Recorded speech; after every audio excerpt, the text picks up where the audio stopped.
Perkenalkan, nama saya Pedro Dima Pranata dari Fakultas Teknik, Prodi Teknik Mesin, Paralel A.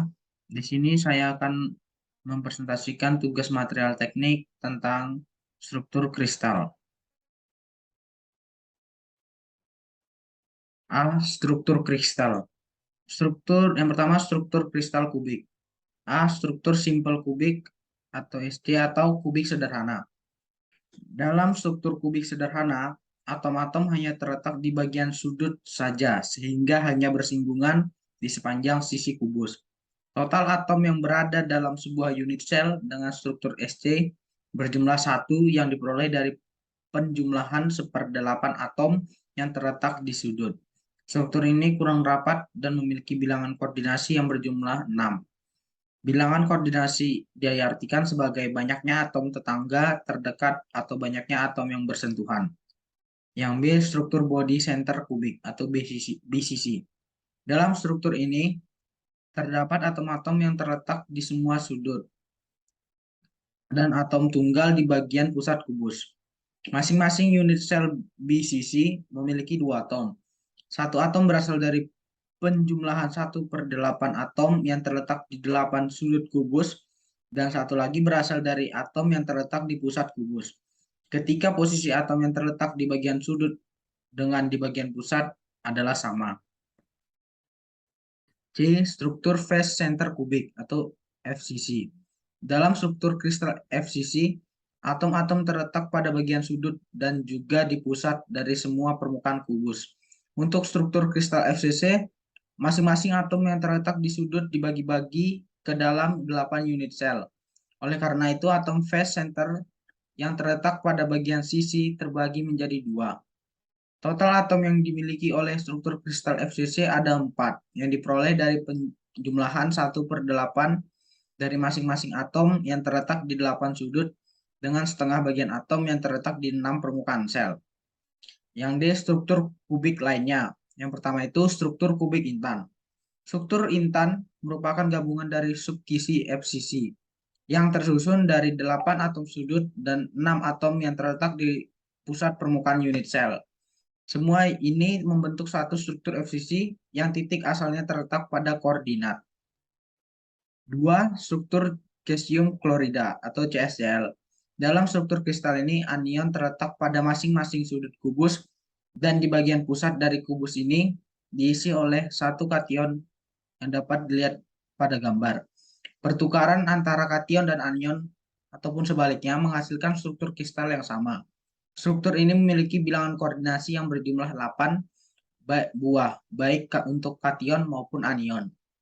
Struktur cesium klorida merupakan gabungan dari 2 buah kisi kubus sederhana, SC, sehingga atom sudut yang berada pada salah satu kisi dapat berlaku seperti atom pusat untuk kisi yang lain. Struktur ini memiliki koordinat untuk CS 000 dan CL setengah. Yang ketiga, struktur natrium klorida atau NaCl. Sebuah unit sel untuk struktur kristal ini dibentuk oleh susunan FCC dari anion dengan satu kation yang terletak di pusat dan di tengah-tengah sepanjang tepi kubus. Bilangan koordinasi yang dimiliki oleh kation dan anion untuk struktur kristal natrium klorida atau NaCl ini berjumlah 6. Yang keempat, struktur seng sulfida atau ZNS. Dalam struktur ini, semua posisi sudut dan permukaan ditempati oleh atom S. Sedangkan atom Zn mengisi bagian dalam posisi tetrahedral. Jika posisi atom Zn dan S ditukar, maka akan diperoleh susunan yang ekuivalen. Masing-masing atom Zn mengikat 4 atom S, begitupun sebaliknya. Yang kedua, struktur kristal hexagonal close pack atau HCP. Tidak semua logam memiliki unit sel dengan simetri kubik. Struktur kristal umum yang terakhir ini memiliki struktur kristal heksagonal. Permukaan atas dan bawah unit sel ini terdiri atas 6 atom yang membentuk heksagon dan mengelilingi sebuah atom tunggal di bagian pusat. Bidang lain yang membentuk 3 atom tambahan dalam unit sel diletakkan di antara bidang bagian atas dan bawah. Atom yang terletak pada bidang tengah memiliki atom tetangga terdekat di kedua bidang yang berdekatan. Dengan demikian, struktur kristal HCP memiliki bilangan koordinasi yang berjumlah 6. Struktur ini biasanya ditemui pada beberapa logam diantaranya magnesium, titanium, seng, berilium, dan kobalt. Dalam mineralogi dan kristalografi, susunan kristal yaitu susunan kas atom dalam suatu kristal. Suatu susunan kristal dibangun oleh sel unit, sekumpulan atom yang tersusun secara khusus, yang secara periodik berulang dalam 3 dimensi dalam suatu kisi. Spasi antar sel unit dalam segala arah disebut parameter kisi. Sifat simetri kristalnya terwadahi dalam gugus spasinya. Susunan dan simetri suatu memainkan peran penting dalam menentukan sifat-sifatnya, seperti sifat pembelahan, susunan pita listrik, dan optiknya. Sel unit.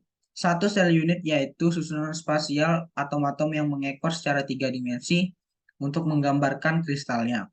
Posisi atom sel unit digambarkan sebagai unit asimetri atau basis. Sekumpulan posisi atom yang diukur dari suatu titik kisi. Setiap susunan kristal memiliki sel unit konvensional yang kebanyakan dipilih supaya kisi yang dihasilkan sesimetris mungkin. Meski begitu, sel unit konvensional tak selalu pilihan terkecil yang mungkin. Suatu sel unit primitif dari suatu susunan kristal yaitu sel unit terkecil yang dapat dibangun, sehingga ketika disusun akan mengisi spasi atau ruang secara sempurna. Sel Wigner-Seitz yaitu suatu sel primitif khas yang memiliki simetri yang sama dengan kisinya. Zat padat. Bahan padat dapat diklasifikasikan berdasarkan keteraturan susunan atom-atom atau ion-ion penyusunnya. Bahan yang tersusun oleh deretan atom-atom yang teratur, letaknya, dan berulang disebut bahan kristal. Dikatakan bahwa bahan kristal mempunyai keteraturan atom berjangkauan panjang. Sebaliknya, zat padat yang tidak memiliki keteraturan demikian disebut bahan amorf atau bukan kristal. Fisika zat padat secara umum dihubungkan dengan kristal dan elektron dalam kristal. Pengkajian tentang zat padat dimulai pada tahun-tahun awal abad ini, sesudah berhasil dipelajarinya difraksi sinar X oleh kristal. Dari gejala ini dapat ditemukan bukti bahwa kristal terdiri dari atom-atom yang susunannya teratur. Melalui keberhasilan memodelkan susunan atom-atom dalam kristal, para fisikiawan dapat mempelajari lebih banyak dan lebih lanjut tentang zat padat. Dalam perkembangan selanjutnya, pengkajian zat padat telah meluas pada bahan bukan kristal atau amorf, bahan gelas, dan bahkan bahan cair. Kristal dan non-kristal. Bahan yang tersusun oleh deretan atom-atom yang teratur letaknya dalam bidang periodik dan berulang yang tidak berhingga dalam ruang disebut bahan kristal. Kumpulan yang berupa atom atau molekul dan sel ini terpisah sejauh A, 1A dan atau 2A. Kristal dapat dibentuk dari larutan, lelehan, uap, atau gabungan dari ketiganya. Bila proses pertumbuhannya lambat, atom-atom atau partikel penyusun zat padat dapat menata diri selama proses tersebut untuk menempati posisi yang sedemikian sehingga energi potensialnya itu minimum. Keadaan ini cenderung membentuk susunan yang teratur dan juga berulang pada arah 3 dimensi, sehingga terbentuklah keteraturan susunan atom dalam jangkauan yang jauh. Sebaliknya, zat padat yang tidak memiliki keteraturan demikian disebut bahan amorf atau bukan kristal.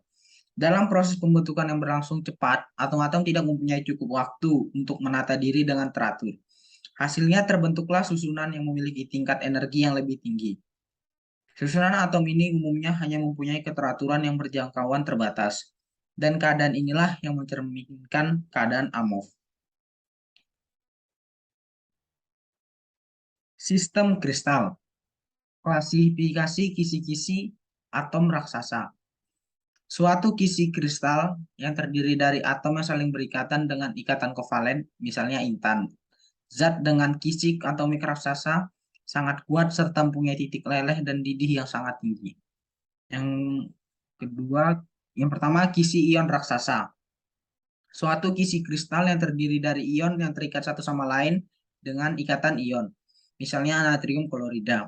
Ikatan ion sangat kuat. Ini berfaedah zat akan mempunyai titik leleh dan titik didih yang tinggi. Kedua, kisi logam raksasa. Suatu kisi kristal yang terdiri dari atom logam yang saling berikatan dengan ikatan logam, misalnya zinc. Elektron terdelokalisasi lepas memperagakan usaha, menjadikan logam penghantar listrik dan panas yang patut. Lapisan logam dapat saling melipat di atas yang lain, membuat logam dapat ditempa dan dapat ditarik. 3. Kisi molekular. Suatu kisi kristal yang terdiri dari molekul yang saling berikatan dengan gaya-gaya antar molekul, misalnya iodin.